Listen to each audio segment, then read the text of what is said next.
We are going live. Boom, we are live. Okay, 2 seconds into it. I love it. That's the best part, Andrew. Every time we do this, I'm like, hey, we are live. Like it gets me. And it still gets me every time because I get nervous every single time. Like the night before, I'm like, my wife's like, "Oh, do you have another live show?" And I'm like, "Yes." Well, Tyler, you gotta host one like Charles and I have talked about before. Hosting is a whole different ball game than being a guest on one. So, fortunately, I'm a guest this time, so I get the easy chair compared to Charles. Maybe that's a confidence thing because I've thought about it and I'm like, I don't know what I'm going to talk about or who I would talk about or talk with. And you really got to get people that are just chatty, super chatty, like me and Andrew, and then you get them stuck on their passions. And then after an hour, you're like, where did all the time go? Yeah. We do this every time. So, all right, we're going to give a couple seconds. Looks like we got a couple viewers over here in my window. If you're a viewer, put in the chat where you're from. Maybe I need to add a comment to that. So, or Andrew, do you know how to add a link? It's like, hey, if you're on this show, if you're watching live, add your comments this time. We haven't done a great job of that. And we've got audience members, looks like 2 watching right now. And if you're watching, and you got questions, today's theme is going to be how we went about, and got to a point where we can make real-time decisions without needing, let's say, an IT department to help us handhold and wait for the IT department. So I know that's a little controversial. If we've got any IT people out there, you'll be like, So that's not what we mean. Andrew and I discussed yesterday in the chat. We still need DBAs. We need people to set up the hardware and stuff. That's not the stuff I'm good at, and to be honest, I don't know anything about that stuff. So we still need people over there setting it all up. And then, the decision maker side, we're like, man, we just want the data, and then we want a good data model to, sit in a meeting. And then we're going to talk a little bit. One of my biggest fears is, I think we got some comments in. One of my biggest fears, right, when I was in meetings and kind of having to make decisions was when they went around the room, it's like, okay, what are we doing with this, and where are we, and what's our next step, right? And I'm like, I don't really know, right? I wish I had the report be like, oh, last month sales was this, or our projects were not late last month, so we don't have, we're doing well, or what could we do, right? And I wish I just had that data at my fingertips so that the meetings, how many of right? Well, how many of us sat in meetings and we're like, we don't really know the answer. And then you sit for another half an hour debating this, and you're like, if we just had that information right here, things would be so different. So yeah, let's have another meeting in 3 days after we go and look up the data we never brought to this meeting. Right. How it goes. Yeah. It's like, okay, let's schedule another meeting and bring people in. So, all right, we got Robin Patterson, from Houston, Texas. So Robin, if you got a question for us today. So I'm from corporate automotive. I got into the print industry, corporate world, and I started my business a year and a half ago doing data analytics with Power BI, and it's changed my life completely. So if you have some questions about that transition or comments about where you were before and where you are now today, write them in the comments. I know Raul from Costa Rica was going to chime in, so call out to him if he's out there. Tyler, a brief introduction for people who have questions that may want to ask you about them. Give us a little bit of background here. So I had started out in the automotive industry, GM and Ford for a little while. I worked in many different areas of the business, so supply chain, warehousing. I worked in engineering, all quality, all kinds of different places, but mostly centered within the engineering and the automotive industry. I spent some time doing supply chain analytics at a Michigan startup called Freight Verify. Now I am at ZF Webco as a data scientist and working within a sales and marketing group to hopefully use data science tools, machine learning, and advanced analytics to drive more sales. So I've kind of tried to have a presence in all the various areas of business. So, I try to have a varied experience on and how to apply those tools in different areas of the business as well. Yeah, and you were the one that clued us into this episode, which is, there's a lot of people out there that potentially have, paper-based information. Still, to this day, I've seen it. Year and a half ago, there's still paper, people highlighting, grouping, doing it by hand. When I was at Johnson Controls, each department had their own database. And here's a story. Yep. Anybody remember the Post-it that's stuck under the monitor with, the password for this database, this database, this database, this database? Mm-hmm. Then you had to be careful about taking pictures of your desk because there could be that Post-it right there with all the information for all your databases, right? Everybody's laughing, right? Because that's the thing. Like everybody, like if you wanted to make a decision, you're like, oh, which database do I log into? You type, look at the Post-it, type it in, look at that, find another one, type it in, look at that. And you're like, man, if I just had this all in one place and in the meeting, I bring it up and I filter by the dimension, and I'm going to talk some technical terms by, let's say by, and I shouldn't call it dimension, like by time. I want to look at last month. I want to look at a year ago, and I want to look at the average a year ago compared to this year and see the percentage change, right? If I had that, or by product group or by department, if I had that all in my fingertips in one report instead of having to log into 6 databases offline, my life would be so much easier. And that's what I've discovered, right? So Tyler, thanks for bringing that up, because I think people are still there and we've converted and we're in a new system, and everybody else can come to this new system because it's a transition the world is going through. I believe, I think everybody can do it, and the world is transitioning to this. So Andrew, if anybody's got questions for you, what's your background and what's your take on it? Yeah, I also started off in the automotive industry. I was working at Bosch right out of college, working on autonomous vehicle stuff, which was really cool. And my whole goal was to keep working myself up the chain on the technical track in a large company, until I came across a business development group that I did work with for a while at Bosch, which got me exposure to all these internal startups that Bosch was incubating. And I just fell in love with that sort of broad scope around a business and all the things that you get to do with that. So I started working my way into smaller and smaller companies until eventually now I have my own independent consultancy for machine learning and artificial intelligence stuff. And yeah, it's just been a wild ride over the last year since I've started that. Like Charles has said many times before, it's like addressing your greatest fears every single day when you have your own startup. But let me tell you, that's been one of the most inspirational things to me, is every single day. Yeah, it's tough to face those challenges, but every single day you're also overcoming them, which builds up so much confidence in, at least for me, for my own capabilities. Yeah, I wouldn't change it for the world. It's been a fantastic journey to hear. Yeah. Oh, that's awesome, Andrew. So yeah, fears and stuff. We talk a lot about it. We go through them all the time, and let's go, and I think this is relevant to this topic. Is if you're within a company and you're in that meeting and you got to make decisions. I think one of the biggest fears, right, is there was a lot of fear there too, right, in the corporate world. I remember all the time, like making the wrong decision, not having the data and looking silly, or or saying you don't know. It's like, I don't know. I got to research this topic and log into 5 databases and figure this out for you. You don't want to say that. You don't want to say you don't know.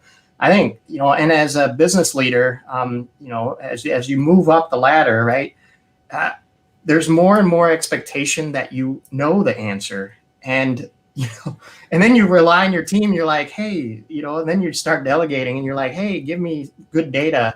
And then if you have bad data or it takes a long time, you get frustrated, right? I remember that. It's like, that's the thing I think that, we're going to bash IT a little bit more, Tyler. It's like, because they're so bogged down, right? They have a limited number of resources, and then they're trying to get this information out to the business people that need to make decisions. But business decisions, like a lot of times you need to make them on the fly. Like you can't wait 2 weeks for the report to get generated or the data model to get built or the servers to be set up. It's like, no, we're losing money today, right now. I need to do it now, right? So I think that's one of the biggest fears is, wasting time. I think it all comes to time. When you're a business decision leader and you got to make decisions on the fly, you don't have the time to wait. A lot of times you got to move right away, right? So let's go back. I think this is a great topic. Think back, Tyler, when we'll go Tyler, Andrew, like when you were in the corporate world, what were some fears that came up, with data and making decisions? And your revelation, what you talked about today, brought this topic up is, there's a lot of emphasis on data analytics and AI and automating everything. But you're like, no, I think the real secret is we got to make better decisions. That's what drives profits. That's what drives efficiency. That's what stops wasting time. How do we get to that point and stop focusing on all the buzzwords and all the stuff to get to what we're really trying to get at is make better decisions. Yeah. So tell us about when you discover that. So that was I really started to understand that, or at least I had the most amount of exposure when I was at General Motors, and they did a fantastic job in retrospect with democratizing data and getting data into the business's hands, essentially. And we were kind of a unique group in that we had a shadow IT person that really helped us develop the business decision-making tools that we needed in order to help engineering design better vehicles, essentially. And so my biggest fear, I think, when I was doing that job was trusting the data, right? Having a solid foundation in which to, kind of speak out the truth, right? And data was how we did that. Our goal was to ensure that we had data from all areas of the business to build one story around a particular problem or a particular customer journey. And we had to be able to defend that when we were in large meetings with engineering teams to say, hey, these are the things that you need to be working on, right? These are the, if many customers were having issues with Bluetooth, we need to be able to trust that, hey, this is a valuable problem for you guys to go spend money and work on and take engineering time to address. So I think trust was the biggest thing in data that you have to overcome, and it takes time to be able to develop tools to know that the truth you're speaking in the data is the actual truth. And sometimes you learn and sometimes you get burned and you have to go reevaluate what that truth is. So that's for me, the biggest fear was trusting the data and making sure that we were making decisions, valuable decisions on good pieces of information. Well, that's a great point. I mean, I still get this every day, right? With all my clients too. It's like, man, I don't know if I can trust this data. These insights, they don't make a lot of sense. But a lot of times I ask you, like, well, what data did you trust before? And that my gut. It was gut, right?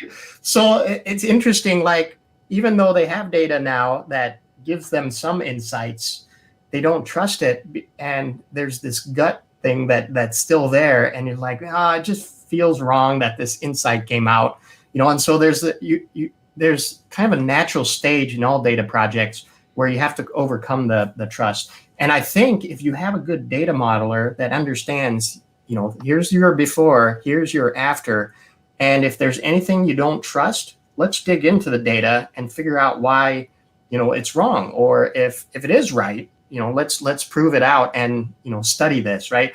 But if you don't have a good person to analyze and go into the data, it's hard to continue to develop that trust. So I think that's a good thing, and that comes with video and content and marketing too, is people need to trust people. And then that's an interesting theme because people, need to trust their data for a data project to be successful. Oh my gosh, that's a great point. Trust is huge. If you don't trust the data, you have people that are going to be like, I don't trust these reports, and I'm not. And then they won't use it, right? Yeah, and then you can't become a data literate organization because they're so jaded to the thought of using it that, oh well, I'll just do it how I've done it for 20 years. Yeah.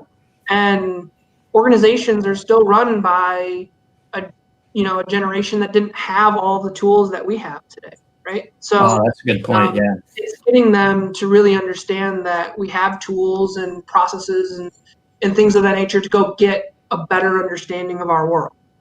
Yeah. And so, that's something for a younger generation of data analysts and data scientists to do, is help organizations transition from a non-data centric way of doing business to really thinking about how you can bring data into the conversation or information into the conversation, right? Yeah. How really challenging meetings those assumptions that we have, right? Yeah. The business has just operated this way the whole, for dozens of years.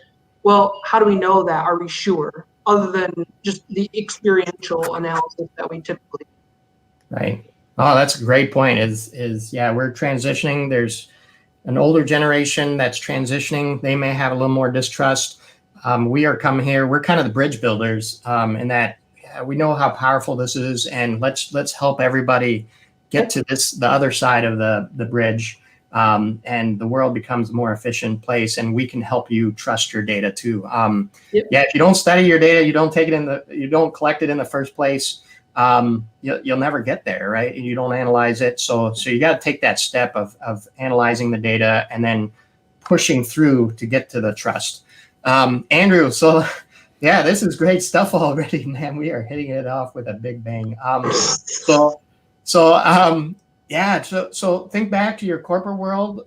Think back to some of the fears, some of the things that you experienced when it came to data. And I think and your insight too is you're using data. You were saying you're more confident now, right?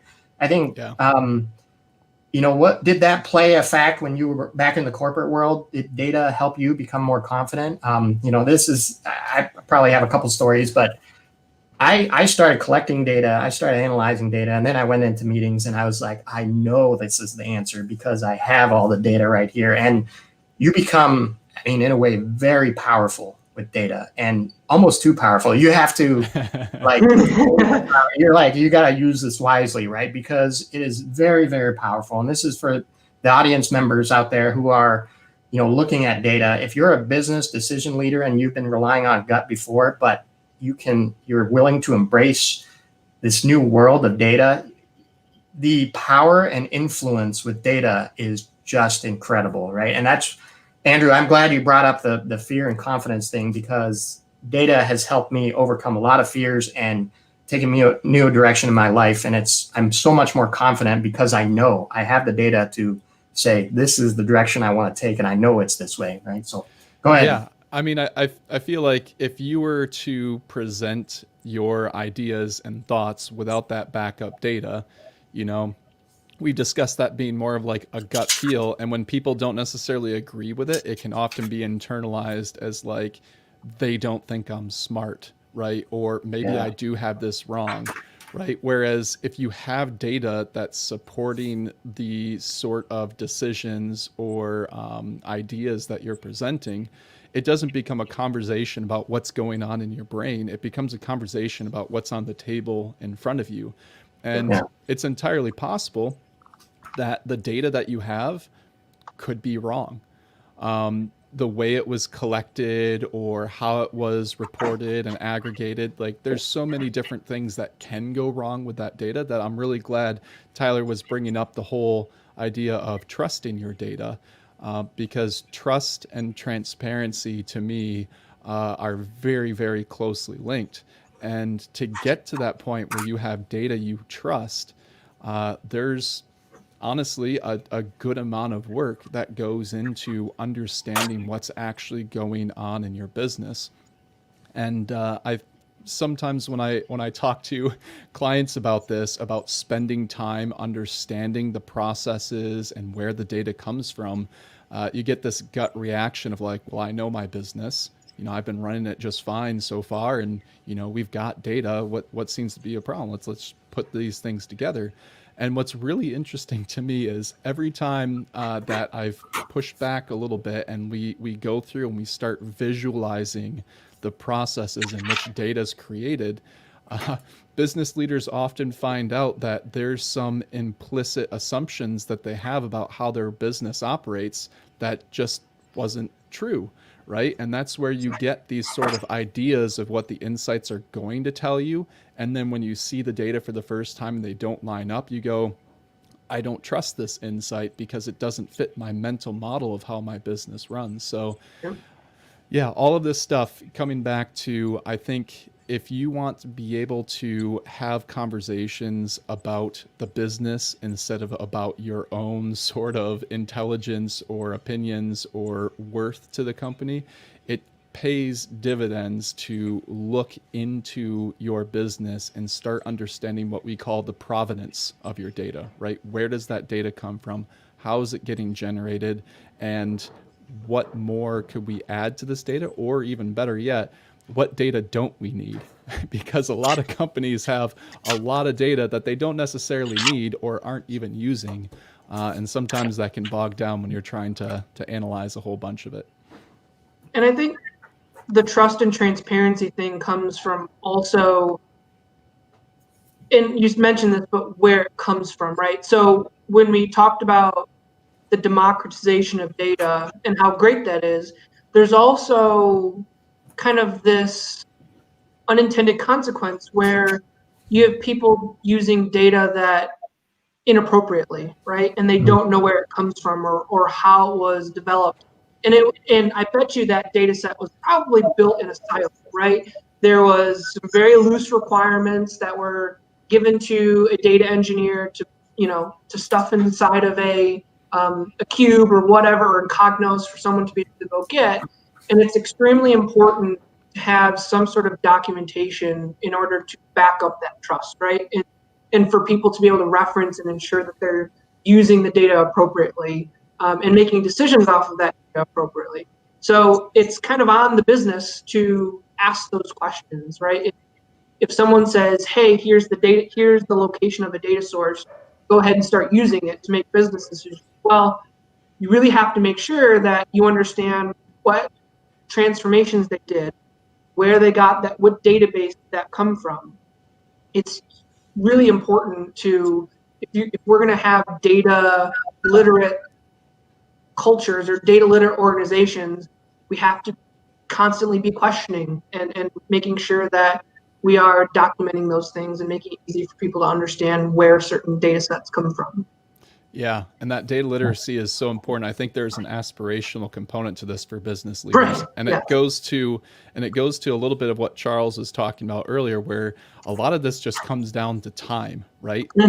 Yeah. There's a lot of pressure as a business leader to find more time in your day, right? Yeah. And one of the best ways to do that is to leverage your data and enable the rest of your team to not only just get you data, but to be able to make those decisions off of that data, where if you know you've got good data, you've got good visualizations of it, and you can wrap some policies around how to handle these sorts of things, that's going to free you up as a business leader to invest some trust in the rest of your employees and let them run that small part of the business for you, so you can focus on higher level things like working on the business and finding the next thing that you can start to offload to the rest of your team.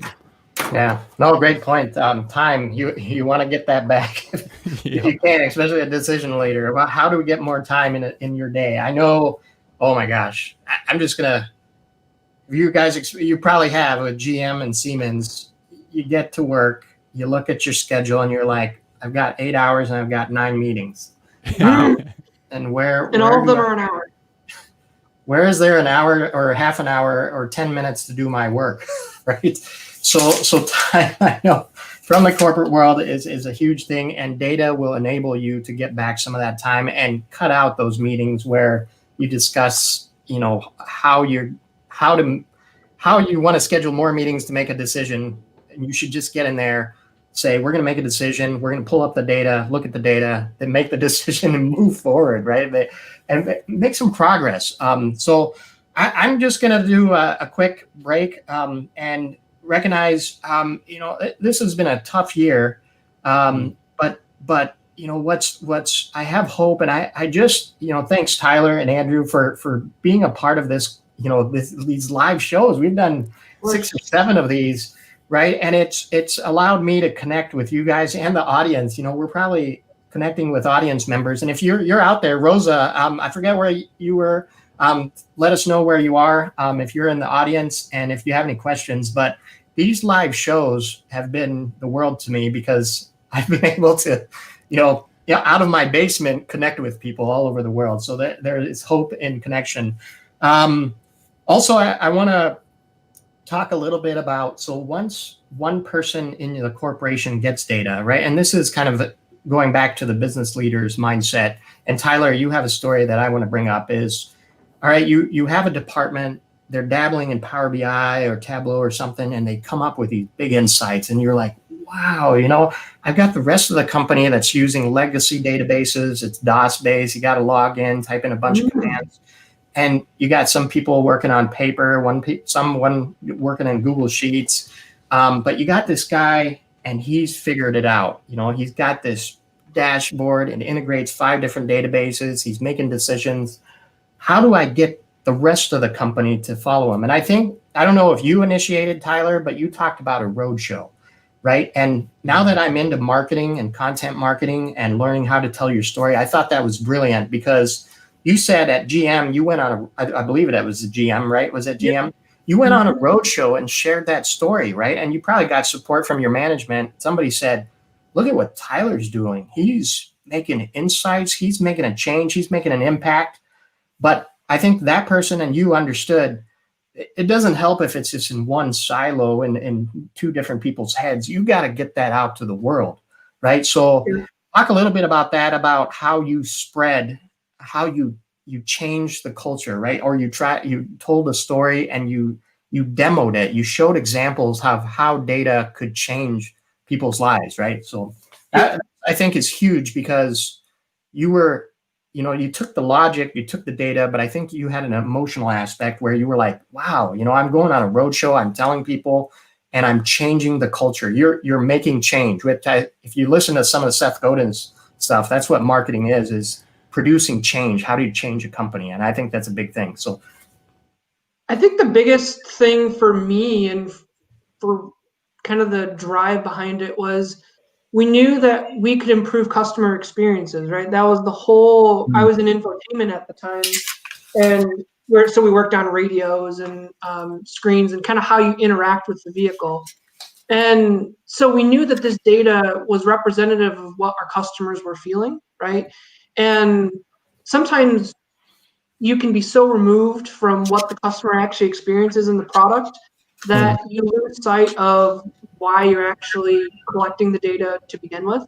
And that's, well, 1, to make a profit, but 2, also improve your customer's experience with your product. And so as long as I could take the concept and bring it back to how we were improving customer experiences, most people could jump on the bandwagon, right? Like we knew that when we went to the systems engineering team that actually built the specifications for how something was going to be experienced inside of the vehicle, if they saw a customer comment that says, this is a piece of crap, that really kind of resonated with them because that was their baby, right? That was what they designed many years ago.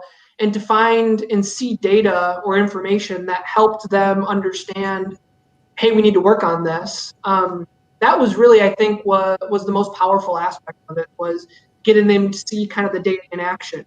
If I was working with the Bluetooth domain lead and, he or she was constantly having to see oh, my Bluetooth disconnects all the time, or I can never get Bluetooth to work, or my phone never connects to the car. That's an important emotional attachment to that piece of information that they could go back to their organization and say, hey, we need to work on this because X amount of customers are having this problem. So it was really a TED Talk kind of concept where it was working through use cases on how we were using the data to improve people's lives, right? Start with a why, and the rest of it falls into place. And I think Simon Sinek has tons of talks about starting with why. Why are you doing this? What is it that you're doing with your data? Whether it's making a decision or trying to improve a product.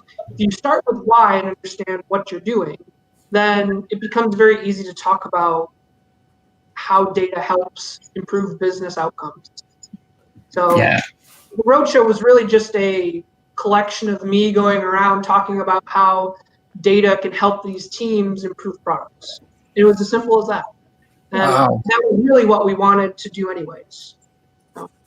That is, I love it. Improving lives of your end customer, because you had the data to show that some of these products were causing a bad impression, and it wasn't necessarily GM's fault, right? It was Bluetooth. It was how it connects with your phone, and it was probably the phone's implementation and the Bluetooth. Yes, but then it all came back to, well, we'll blame that on them for now.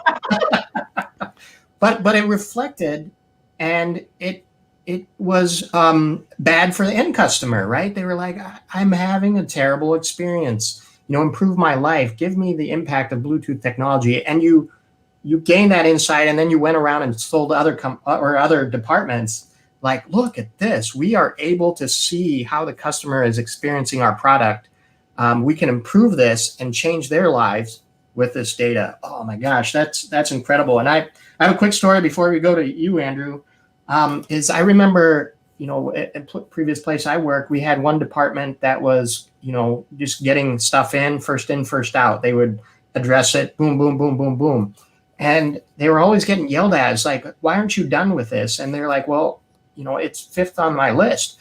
And they didn't have the priority set up because it was disconnected from the next step in the process. Or it was disconnected from the project managers who had a priority, and schedule.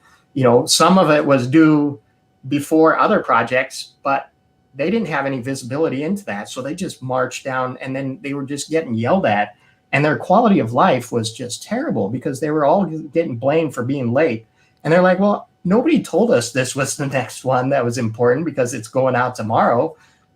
So remember connecting that database, and once they realized that they could do that, their whole world changed, because then people stopped blaming them because they were able to go in and say, okay, this one's due first. Here's a priority. I'm going to work on that one.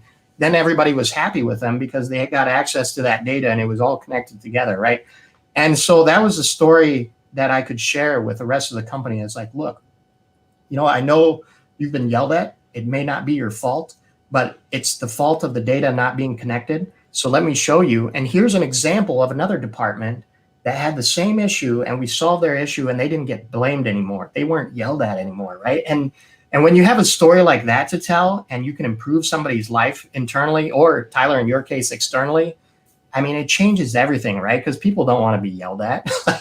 You remember those times when you're like, well, Charles, you get told to do project A, and then project B, your boss comes like, why isn't project B done? And you're like, well, I was working on project A. And like, well, all right, we'll finish it tomorrow. I'm like, but project A is almost done. It's like, nope, do project B. It's due. I don't know why you didn't get it done. Get it done, right? So there's this disconnecting information, priorities, and it just, corporate world, you're just like, oh, this again. So it wasted so much of my time, right?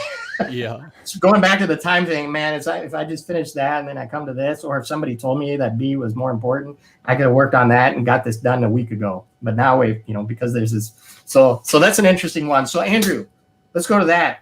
Back in the day when you were, how did you, within those big companies, help drive a data-driven decision. Like if there's somebody out there right now that's a business decision leader, they're working in some old systems, they want to know how to convert their company. What are some insights that you have from your experience? What are some fears you had back then, right, when driving that change?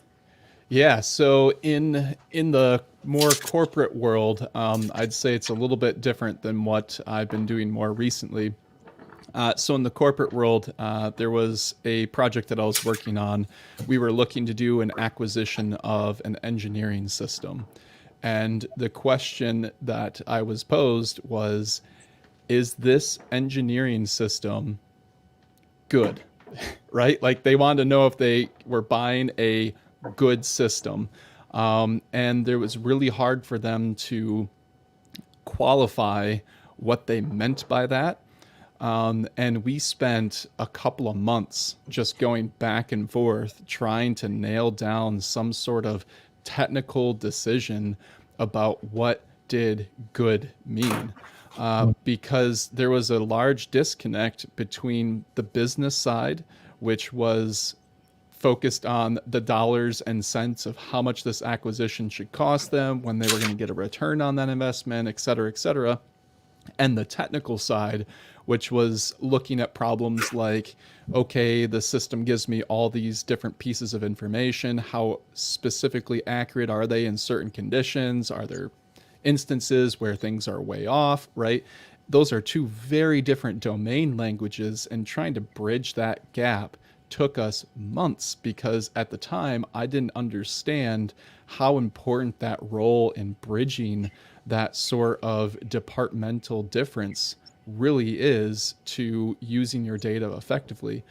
And so now that I'm working as a consultant, it's so interesting the stories that you guys told, because I think as somebody who's trying to inspire that sort of data literacy within an organization, you're almost like a startup company that's trying to sell your services, if you will, to all of your customers, which are the different departments across your business, right?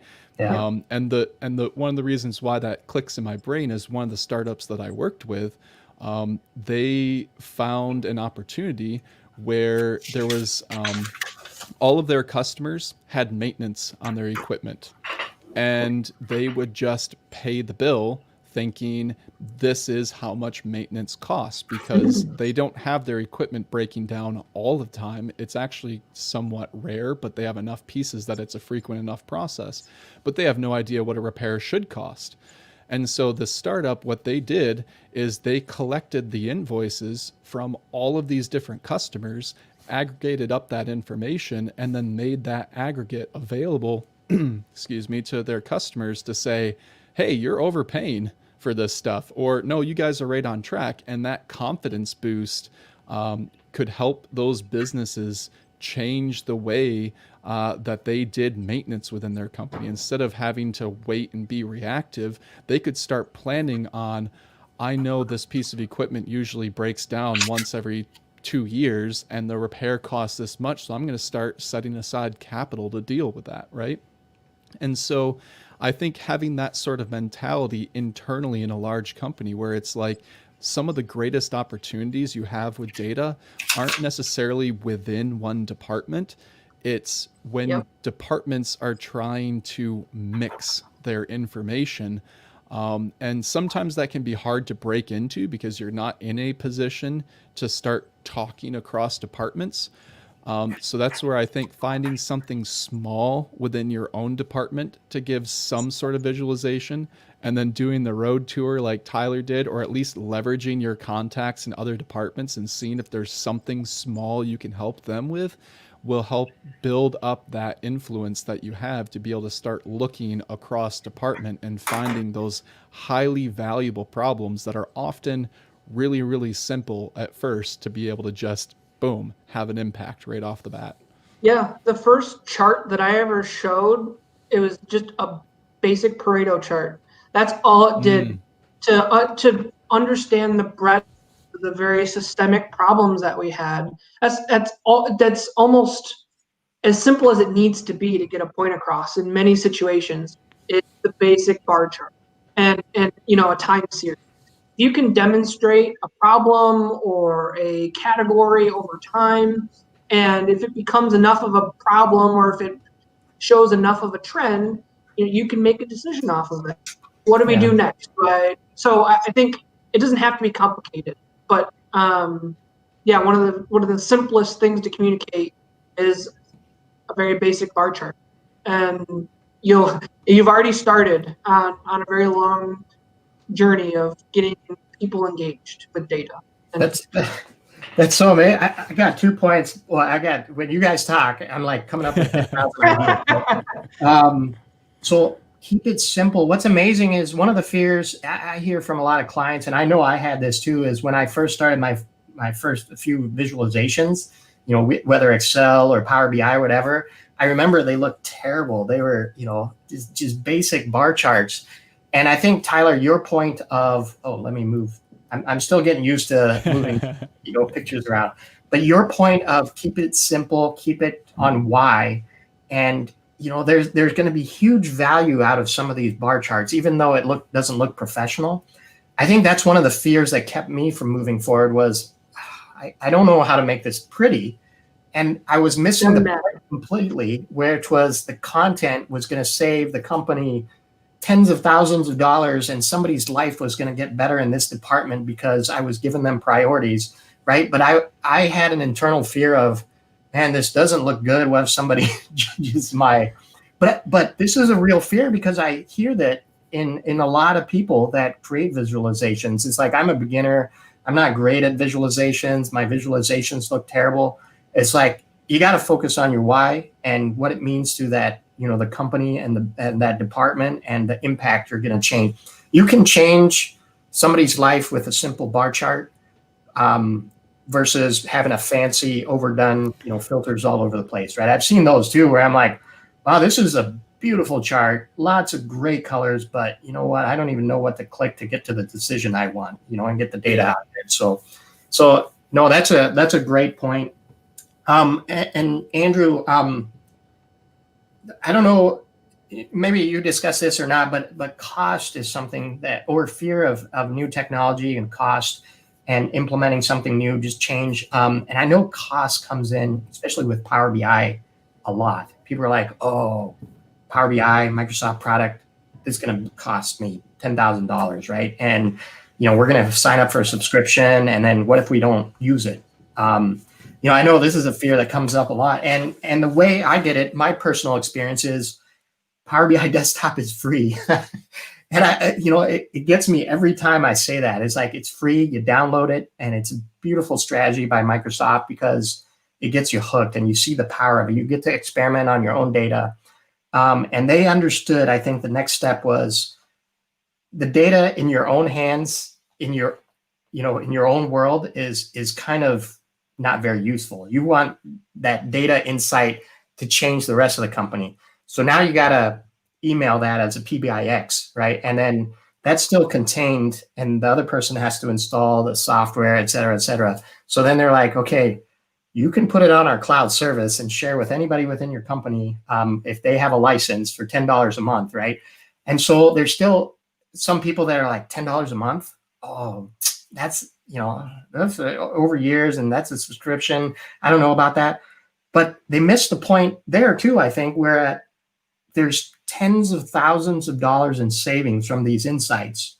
$10, drop in the bucket. Like, who cares at that point, right? $10 is nothing once you have the insights built out in your personal desktop version of Power BI. And that's the beauty of Power BI is you download it, you get your insights, and that's kind of an incremental change. So audience members, business decision leaders out there, Power BI desktop is free, and some of my best clients download it, they try it out, they see the power of it, and then they're like, how do I go to the next step? How do I share the rest of the organization, right? And then that's where you pay for the pro license, you publish your report, and then you can share with the whole company. Ooh, but I think Andrew, let's go to this. So let's go to Andrew. So this is an interesting one because then you get to that stage, you start sharing with the rest of the company, and then some people are like, I don't trust that other department because this is some data about my department, and it's got some insights that show that my department isn't doing a great job. So I don't want to share this with the other department, and how can I make sure that they don't see my data, or maybe aggregate it so they don't see the individual names, like my name is attached to this report, which is this project, which is like already 10 months late. I don't want that. So I've been researching role level security, which is a neat system in Power BI where you can say you log in, you only see this set of data. But let's go to Andrew. Once you start crossing departments, you're going to see some of these tensions and some of these fears. Is one of them, which is I have data that I don't want the world to see at an individual standpoint, maybe with an average or something. Or how do you overcome those fears? Yeah. How do you overcome the fears of not wanting to show data that you're afraid might paint you in a bad light, or your department a bad light, right? Yeah. And the first thing that made me think of was back in my time-based consulting days when I was working with a consulting firm, having to record hours. And the almost fear when I was first starting out working with a company, and recording my time was a new thing to me. I'm like, am I being evaluated based on how long something takes me to finish? And it took me a little bit to realize that nobody really cares how long it takes me to do something, like at that micro level. What they care about is how that rolls up into projects, so they're able to forecast things going forward. So I think sometimes that ends up being just an individual fear that you can't just go to somebody and say, yeah, don't worry about it, you can just get over it, right? Because when has that ever worked? I think what can often be really, really effective, other than just ask them, so why is that something that you're concerned about, is to work within the organization and say, all right, let's work with somebody else that you trust, maybe isolate and just go right within that specific department and start showing value in their data, and start finding those little nuggets of truthful things that are going extremely well and highlighting those sorts of things. So I'm not saying that you like cover over bad type of stuff. It's just a lot of times the way that departments get measured, not how they measure themselves necessarily, but how they get measured, isn't really a good match for what that department does. And sometimes that comes from a lack of understanding from whether it's leadership or other departments on what that department actually does on a day-to-day basis. There was one business that I worked with. It was really, really interesting. They were structured as a profit center, but 90% of their business was to internal customers, which the policy was they weren't allowed to make profit off of internal customers. And so they had to take that little 10% of their workload that they had available to them to outside customers and make a large disproportionate gain on that type of stuff, which encouraged them to do very risky, high margin projects, which when they failed occasionally would look really, really bad on their sheet. So this is just an example of sometimes the way that a business understands a department can have a large impact on how it's measured. And then when the people inside that department have data that is trying to describe their performance, it doesn't always mesh up with what that department is actually doing. So those can be really, really tricky conversations to have. And I don't think that they're necessarily ones that anybody jumping into data at the very beginning is going to be wanting to tackle. You probably want to go after some smaller fish to build up that influence. But I think a lot of times it goes back to what we were talking about in establishing trust with somebody else. Right? Yeah. It's going down, sitting with their data and walking through that process and saying, hey, I see what you're doing here, and these are great opportunities that you have. Let's highlight these and show how just this one next step is going to make your department even better.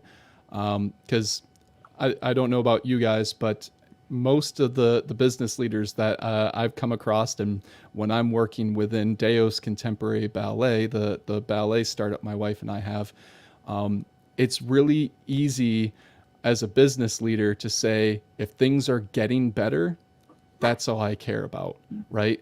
Where we're currently at is just a moment in time. And if we're consistently making progress and getting better as a business, that's all that really matters. But when I was on the employee side of that, I was always so concerned about current state, not necessarily the momentum of where things were going. Yeah. Oh my gosh. Yeah. Powerful stuff.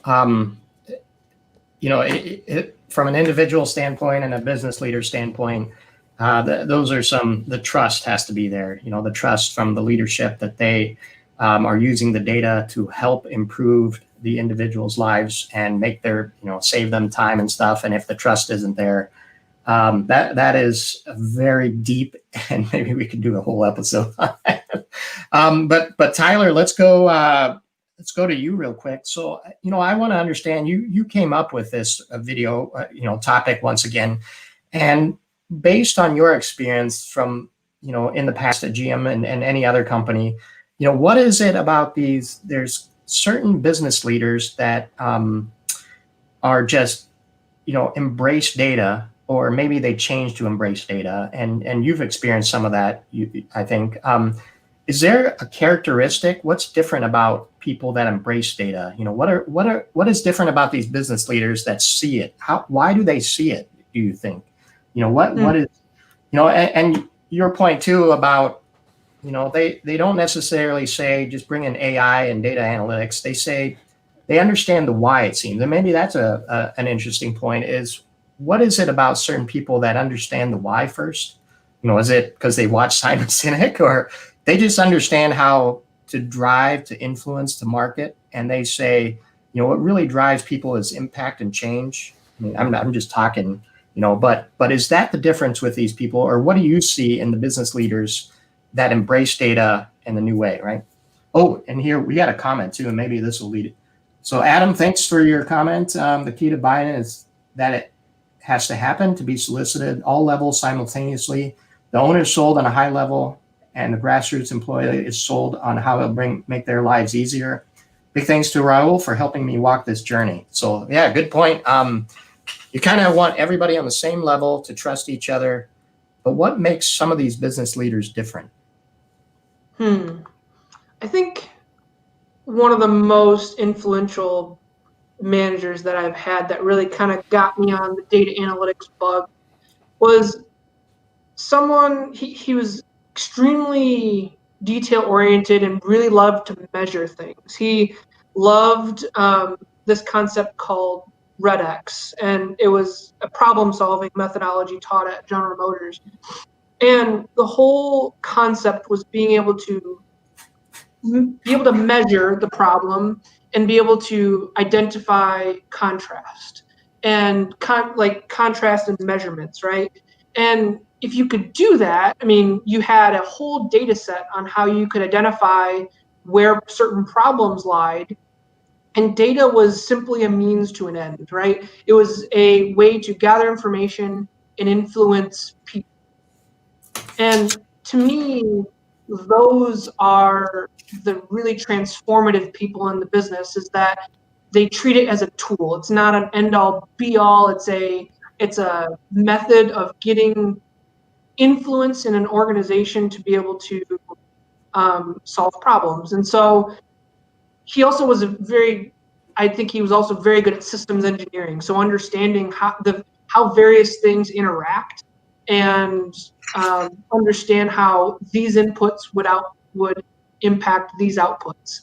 And so again, his whole, I want to improve the product experience, and I can do that through utilizing this tool, this data tool that would then influence people to make better decisions about which products get fixed, which ones don't. What are the biggest issues versus the smallest issues that need to get worked on that improve return on investment? So I think it's the leaders that can see the bigger picture, that really understand and can take a systems engineering approach to, and then understanding that this is just simply a tool in one's toolbox to be able to help others see kind of the larger picture and make a decision on where we need to go next in terms of the project.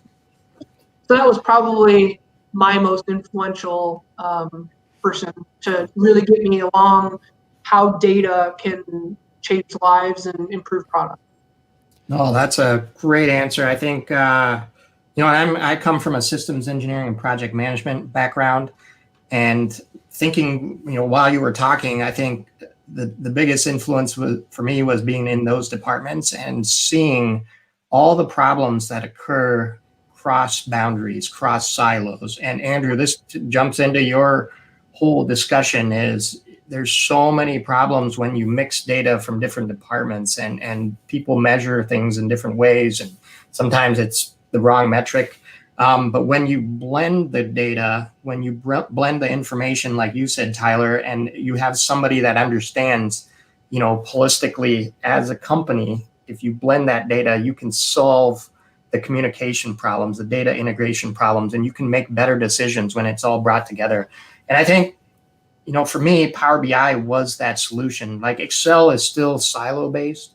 But Power BI, the way it's structured is you can connect data sets from multiple departments and see it on one dashboard easily. Like VLOOKUPs, I've seen the VLOOKUPs and the if statements that go across 30 tabs. I've seen those and I was like, that's not easy. With Power BI, it's a lot easier. So this is amazing, guys. Oh, Tyler, do you have a comment? We are kind of at this transition phase for business where we have so many tools now where we can build businesses from the ground up that are actually connected, right? Yeah. When a lot of corporations that we work at now, they were built in times where they didn't have all of these tools, right? Or there wasn't that kind of focus on systems engineering that I'd say we do now, right? They're started off, typically we start off with an engineering and sales org, right? And then you eventually add in manufacturing or warehousing and supply chain. And all of those are built to purpose, right? Yeah. They aren't necessarily, and that purpose isn't necessarily to build them in an integrated way. Yeah. And so I think that data and systems engineering can help us actually build better businesses that are well connected. And there is probably a very large part of IT that is just devoted simply for connecting systems now and ensuring that they all talk together. And not even necessarily ERP, but really actually having a ecosystem of systems that provide data that can automate all kinds of different things that we never even considered in the 1900s. And even early 2000s, there's been this exponential increase in technology to be able to connect things and build a more holistic view of the business. And so I think that's probably where we're going to really have to go next is how to make that all those systems ubiquitous, right? Where someone has access to all of those things at one time to understand the impact of their decision. Yeah, and I think sometimes, so some of the business leaders that I talk to, they say, my business is running fine, right? Like there's nothing wrong with my business. Why would I take on this technological challenge of trying to stitch together all these departments? Sure, maybe there's extra value and all that type of stuff that I could get out of my business, but there's risk there in changing up all this stuff. And one of the biggest cues that I see from companies that doing this technological process of becoming, a data literate company is when the business leaders are essentially firefighters, right? They're playing whack-a-mole with interdepartmental problems that pop up. And, if you're a business leader, the last thing, well, maybe some people really like fighting fires, but most of the business leaders I know, they'd much rather be working on the business than playing whack-a-mole with problems.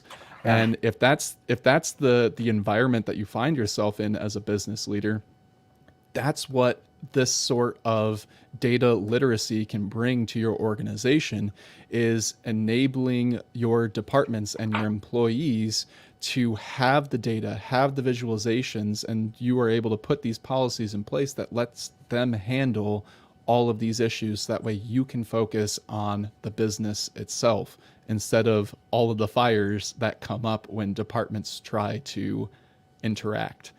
So that's a great analogy, the whack-a-mole.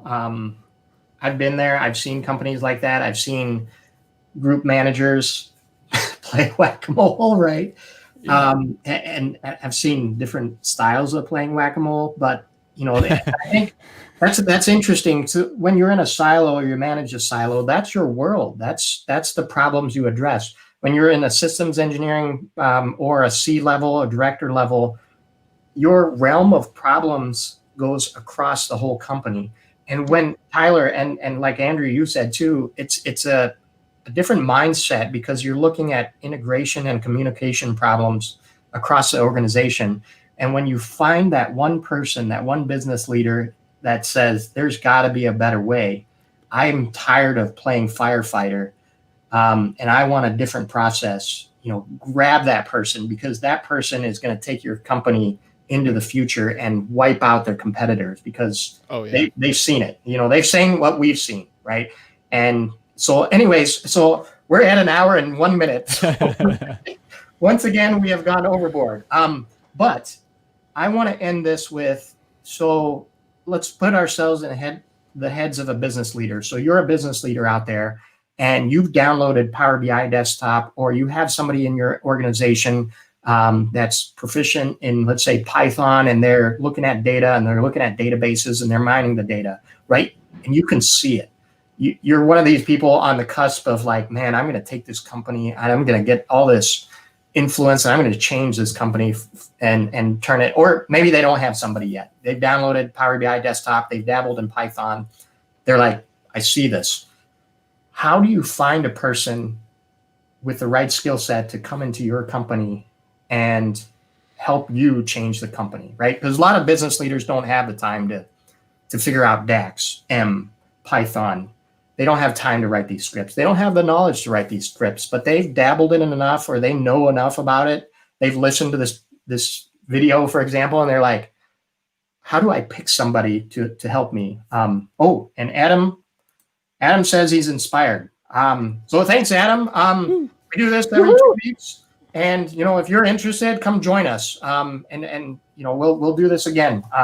So we love inviting, we're inviting more people to the tribe, and you have more questions, just post on our LinkedIn. So let's end with that. If you're somebody out there that's a business leader, you've seen the light, you know where you want to go, you have the vision, what are some skill sets that you think are important?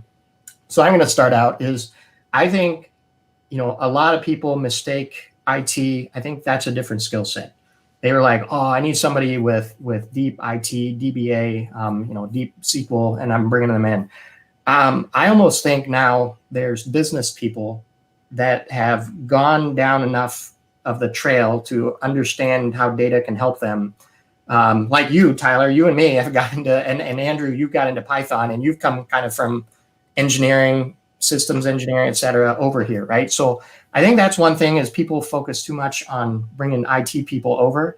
I think there's business people, because I think they're the bridge. They understand the decision-making, the value that, business insights bring, and what the data can mean to the company. And if they dig down deep enough into some of the DAX and data modeling, I think the other thing is data modeling. I think IT people can write the SQL queries and give you the data set. And then the kind of this bridge or integrator can craft the report to answer all the questions that the business leaders need. I think that's the missing piece right now, right? So how do you find that person with that bridge capability? Or, Rosa says, love this session, guys. Keep it up. All right, Rosa, thank you for that. So Tyler, let's go with you, and then we'll end with Andrew, and then we'll let people start celebrating the new year, because we've talked for over an hour. Oh yeah. I think if I was a business leader and I had to find that person or that team to actually build out this concept of data literacy or data cultural change, is finding someone who has varied experience across the business, right? They've done the Roadshow, right? They've been in sales, they've been in all the key functional areas. Yeah. I'd like to see that they have an understanding of how the business works. I think secondarily, I'd like to see a flavor, or I'd like to see maybe some understanding of various data tools, right? They don't have to be, like you said, an IT expert. They can be someone that intrinsically loves to learn and is willing to do whatever it takes to build and visualize that story, whether it be through machine learning, Python, Power BI, Tableau, whatever it is. I need them to be kind of the orator within the organization to spell out the story and demonstrate the story through data. And that could be one person, it's rare, or that could be two people. For example, I think the dream team in my head is in one of my first jobs, I had a coworker that built the database, did all the data architecture, pulled it all in, and we had a whole team of people that went out and evangelized, right? And actually was able to build a story around what that data was actually trying to say. And I think if you can find that all in one person, you should totally spend the money on that person. But to me, it's going to be a team. It's going to be a team of people that have some technical skills, but can also kind of talk business and understand how the business flows and how the information flows throughout the various functional areas. And I think if you can find that person, I think you're in great shape. No, that's a great point. So I wrote some of that down. Passion for learning. I think you gotta have that. You gotta kind of have a passion for data, which all three of us have. Different departments, systems, or kind of have gone through different roles in their companies and understand. I think what Andrew brought up is, the level of integration that's required for companies and what that integration will do. They get it. You can't have somebody from one department who's never experienced that. So that's why, I think my systems engineering and project management background brought a lot to my integration experience. And storytelling is interesting. I don't know if we brought this up earlier in the show, but I think that's huge these days, especially with video and the ability to convey and kind of market and sales. And a lot of people are uncomfortable with that. So Tyler, that's a good point, is the person that loves passion or loves data may not be the storyteller that can convey to the whole community, the company. But if you have a good storyteller and you can tell the stories of how this has changed lives, which I think it will, you have that triumvirate, the trio of skills in a group, you can really take off, right? So Andrew, your thoughts on, if you were a business leader, you were looking for somebody that can really help that company change and move forward. What are your thoughts on what to look for? Yeah, so I'll start off by saying what I think you should not do, which I see a lot of businesses do, which is you listen to some of this stuff, you're taking notes on all of the different technologies, Power BI, Python, SQL, all that type of stuff. Maybe you look at some other job postings out there to get some more keywords and put together through HR a job offering, and you put it out there and you say, please show up, right?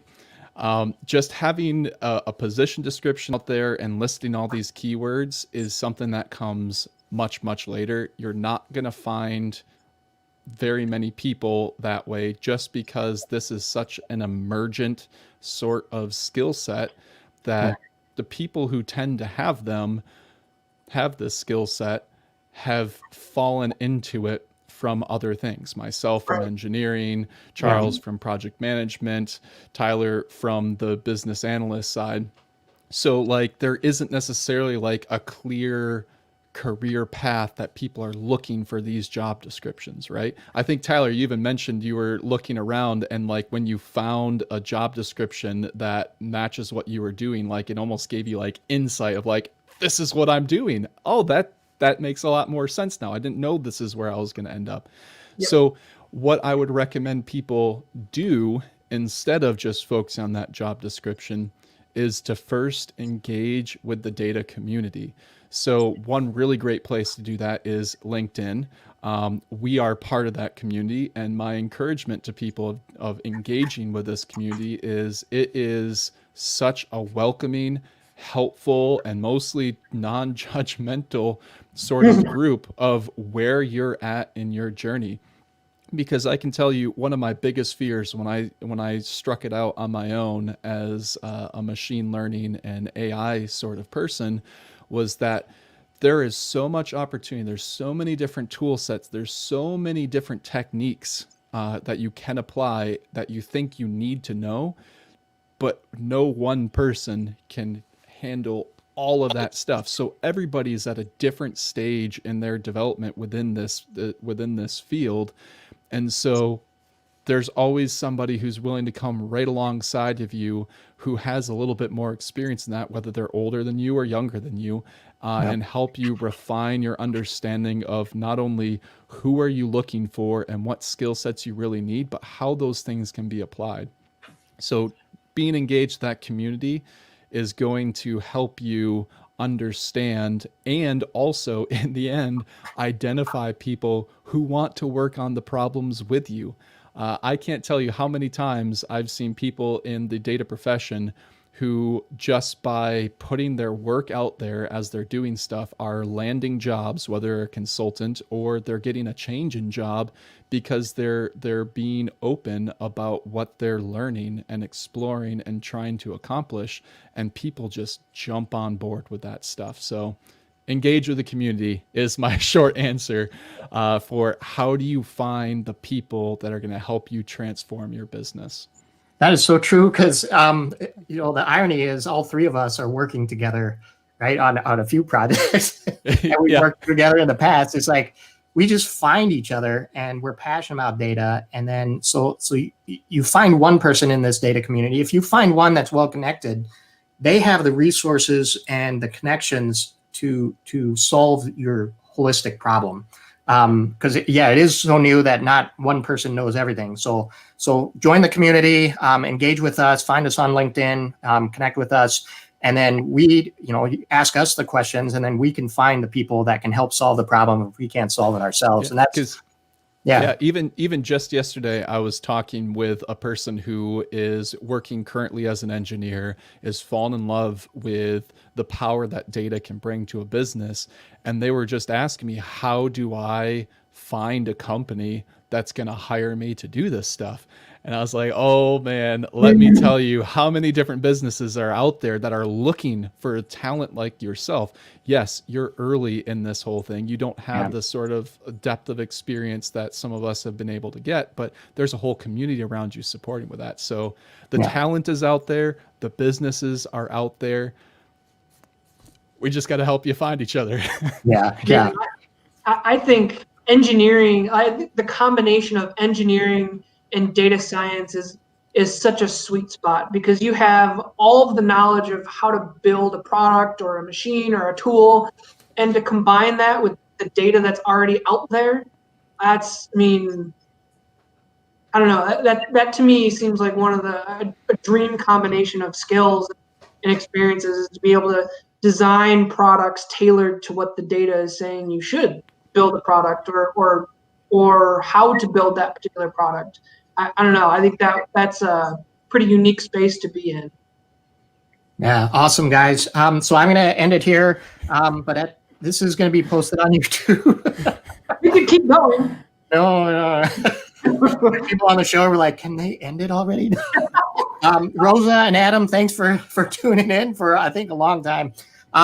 But this is going to be posted on YouTube, and I'm committed to engaging with audience and questions. So Robin Patterson, so Robin has been since the beginning. So thank you for tuning in. Hope you got some insights. If you have any questions, I'm going to watch the YouTube comments. Subscribe to my channel because me, Tyler, Andrew, and maybe you want to join too. We're going to be back on. We're going to try to do this bi-weekly if we can. If we come up, Tyler, just keep giving me topics, or you in the audience topics, and we'll just keep this going because this has been a bunch of fun. It keeps me motivated during these times. I get to connect with my people, the data people, business leaders trying to change the world. That's my people, and I am passionate about this. And I know these two other guys are too, or they're over here. So, all right, guys, we're going to end this broadcast. Hang on for a second. We'll do a recap. Bye, everyone. Bye.